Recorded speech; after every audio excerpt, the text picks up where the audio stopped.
Thanks for joining us today at Metropolitan Community College. I'm Bob Moss, an instructor here at MCC. We will be visiting with Katie Simmons, a visiting artist showing in MCC's Gallery of Art and Design.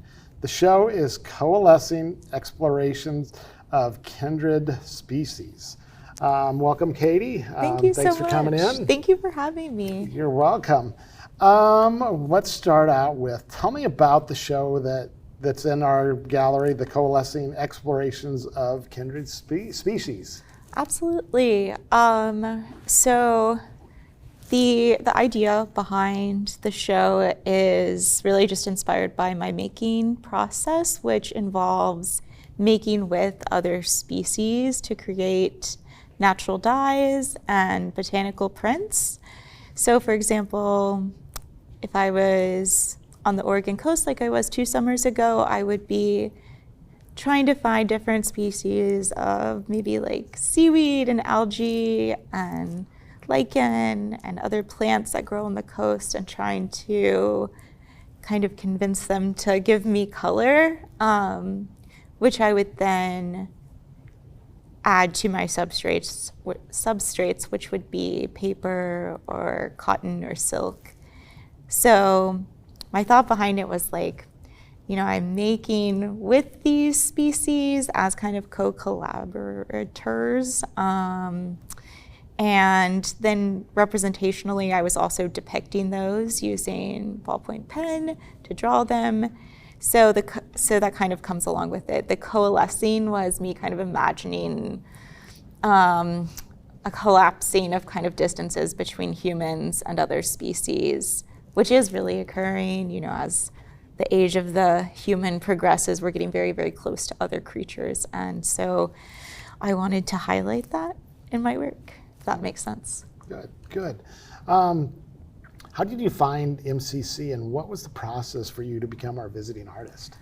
Oh, that's a great question. So as an artist and an educator, it's a little different than working in maybe a science or math field at a college level where you're supposed to like publish or perish. I think that the idea behind artists who are also teachers is like, you gotta show your work and share it or perish perhaps.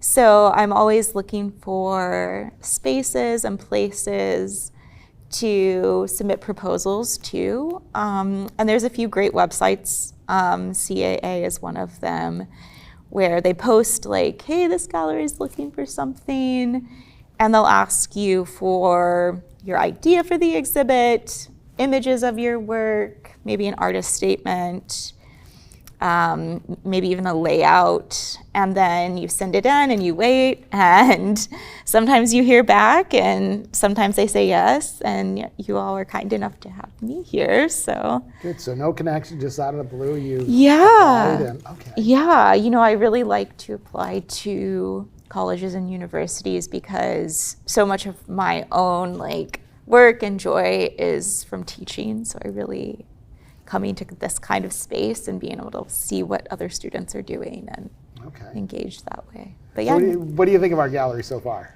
It's amazing. It's beautiful. I'm so impressed with not just this campus and this space, but I'm staying over on the Fort Omaha campus. In one of the apartments? Yeah, they put me up in this like old house, and so I'm staying there, and I was like, oh, this is very like, it's large and sprawling, and I'm, yes, overall very impressed with both the space and the students that I've had the privilege to interact with at workshops, and the faculty, and Laura, who kind of brought me here. It's all been wonderful. You should all be proud. That's great to hear. What is your educational background? That's a great question. I know you said you started out in like... Yes. So as far as undergraduate studies, I studied visual art, art history, and wildlife biology. I've always had my feet kind of in two worlds, science and art, and that was definitely instilled in me by my mother, who's a scientist. And so I studied both and found work first as an ornithologist, and was doing that. And then during COVID, I came back home to Tennessee, and I was obviously home like everyone else. And so I went back to school online because everything was online, and I got my master's in education. And I was also teaching elementary school at the time. So I did that for a while. And I think that time and space at home and like to myself really, I just had a lot more time to make art again. And so I started doing more and applied to grad school and made my way here. But yes, it's been a kind of convoluted, circuitous path to get here, but very happy that I am. So you said you did your MFA in Colorado, right? Yes, up in Fort Collins. Okay. So your undergrad, where did you go to school then? So I went to Duke University in North Carolina on a scholarship and a need-based like aid grant. I'm from not like a poor family, but a normal family. So I definitely didn't have the means to go to Duke on my own. So I always stipulate that because I think the school as a whole gets kind of an interesting And you said you had a master's other than the MFA too? Yes. In education. So an MA in education. Yeah. Okay. Good. Yeah. And did you do that at Duke too, or someplace else? No, I'd come back to Tennessee, University of Tennessee, and yeah. Good. Yeah. Where are you from, and what parts of the country have you lived? Yeah, great. So I'm from East Tennessee. I grew up there. That is where my family still is, and I love the geography and the place and the mountains there, and will always like think of it as home. Was it more rural you grew up, or more small town, big town? Yes, definitely small town, rural. Yes, for me, Omaha is very, very big as a city. So is Fort Collins, where I am. So yes, I am a small town person for sure. Fort Collins kind of has a small town feel, doesn't it? Yeah, it doesn't feel like overwhelming. Like driving around, it doesn't really like get to me, whereas Knoxville, which is the closest city to where I grew up, feels really kind of big to me. What inspires your work? That's a great question. I think that a lot of kind of different facets inspire my work. I would say, obviously, we've kind of talked about the wildlife studies element. I'm really fascinated just by other living things. I'm also really fascinated by material and texture, and also I think probably one of the most biggest inspirations would be like just watching kind of the exploitation and commodification that humans have done on the natural world, and seeing that and being kind of in despair about it and seeking some type of like reassurance or way forward and through it. Do you have other artists that influence your work? Yeah, of course. Yes, like everyone, I'm a fan of many, many artists from like the old masters to like present day. I would say that I really love the work of Meyer Lee. Does nothing like what I do, is sculptor, kinetic stuff, but really fascinating like material, like clay and liquids and oozing. I'm also really fascinated by, her name is Berlinda de Bruckner, and I've never met her. I don't know how to pronounce her last name, but she's also a sculptor and does these amazing like wax coated sculptures that also incorporate textiles. Love her. And then I always come back to like Kiki Smith as someone who incorporates just like kind of storytelling, mythos, the figure, animals in both prints and drawings, but also sculptures. All three strong women. That also makes me happy. So good. Okay, one of my students came up with, why do you choose animals that are non-scavengers in your work? Why do I choose animals that are non-scavengers? That's something they noticed when they were looking at it. Yeah, so I would say that I have a series of works that is called Scavengers, and I think there's one piece that you in the gallery space that is a scavengers piece. And in those works, I specifically depict species that do scavenge. So like vultures, right? We have black vultures and turkey vultures here, or different species of catfish, or other things like that. But then in the work that is not in the Scavengers series, the animals depicted are those that would live in an ecosystem around the dye species. So if I gather like hickory nuts and I'm using them to make dye, then I'm going to be like, okay, what birds, what insects live like on or around hickory trees? How can I put them in there? And I kind of go from there. I haven't necessarily intentionally avoided scavengers. I've just really intentionally picked them out in a few pieces. Okay. Yeah. Good. I didn't even notice that, and they just, when we were talking in class, one of them brought that up. It's like, Yeah. oh, that's interesting. Why do you use the tools, ballpoint pen, and homemade natural dyes? And you kind of mentioned that earlier. No, that's great. I think that's probably one of the questions that I get the most, especially about the ballpoint pen. And I would say with the dyes, it's just me going into a place and an environment and then reflecting back where I am in time in the work and making with it and kind of taking from those ethnobotanical practices of it, like I'm borrowing from indigenous knowledge here. Obviously, I'm not the first to do this. And I really love like going into the database and searching for these ways of making and just doing my best to follow in their footsteps as, a white person who is, new to this place. With the ballpoint pen, it's interesting.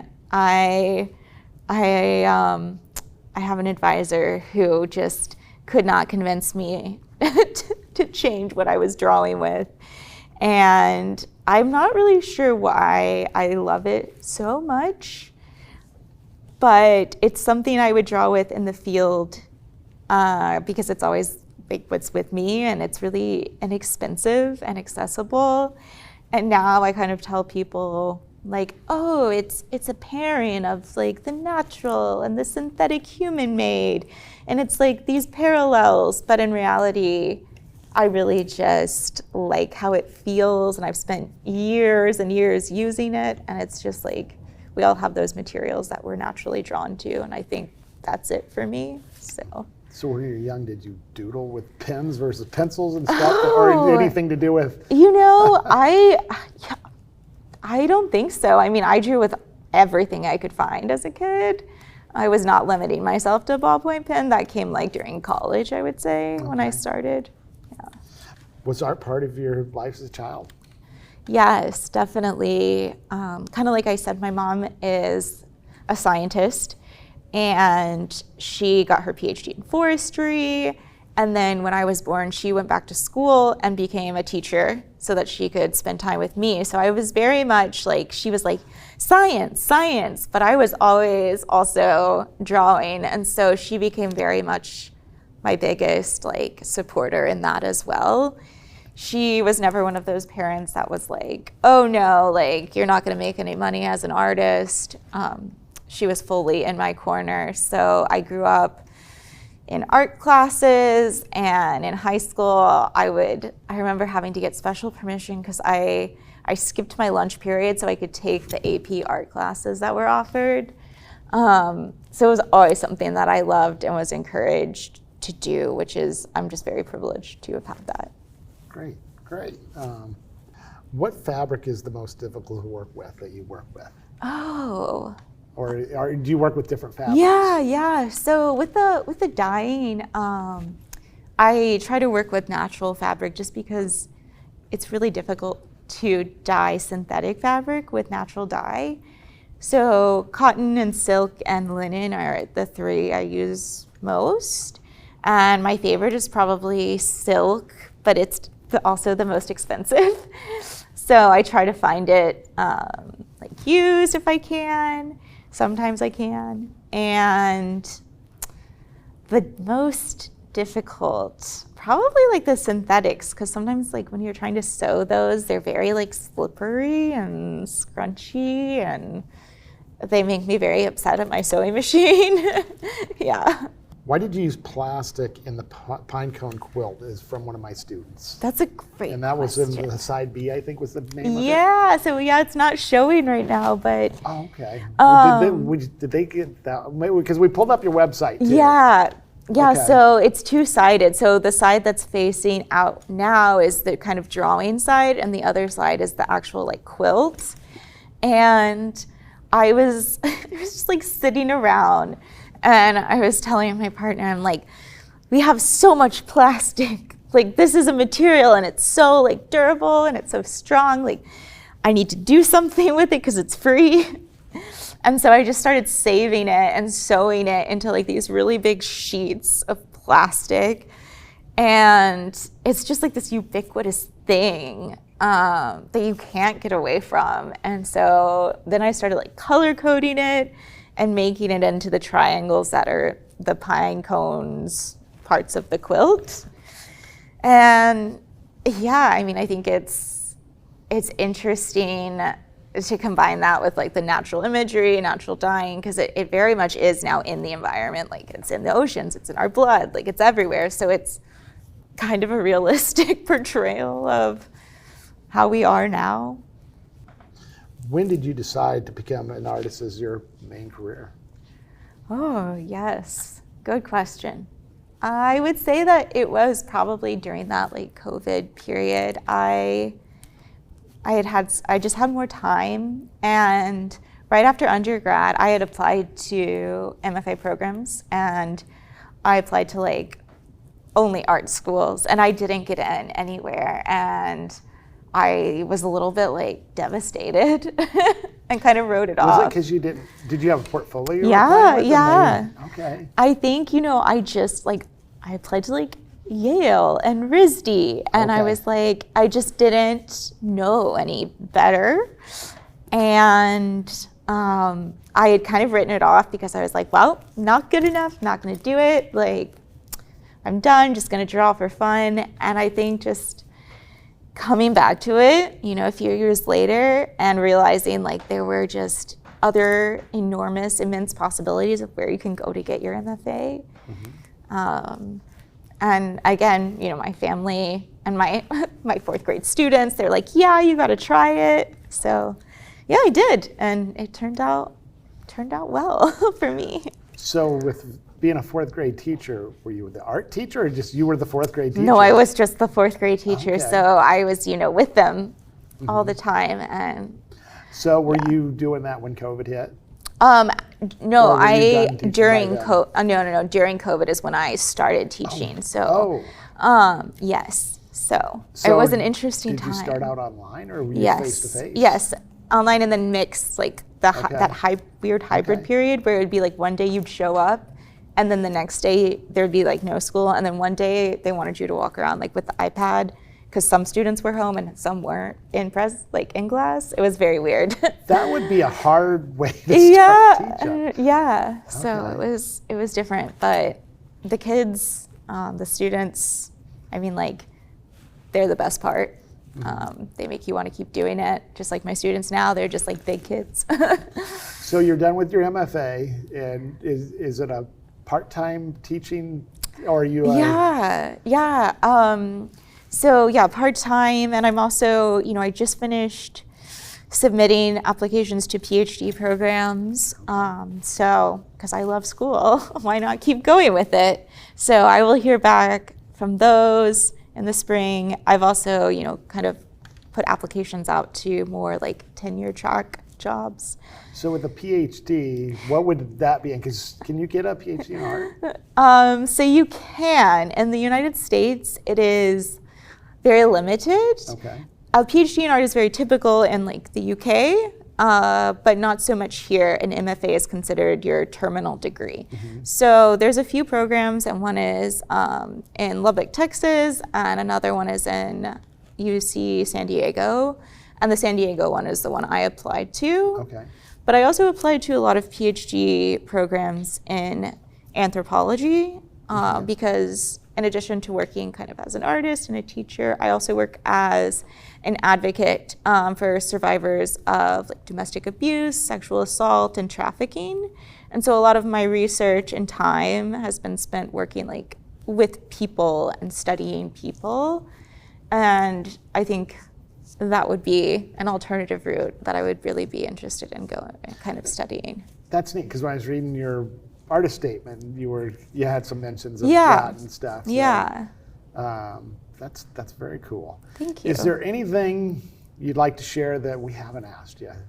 Oh, I mean, I just want to thank you for having me in this space. I feel very privileged and lucky, and I think our students are very lucky to. I mean, it's fun talking to you and hearing about you. Thank you so much. It's great that our students get a chance to. I was going to ask one last question. Yes. So, with you being a Visi artist, besides your work up in the gallery, what else have you done with our students and stuff? Or what's the experience been? Yeah, so I got here, and the first workshop I did was with a 2D design class with Cassie and her students.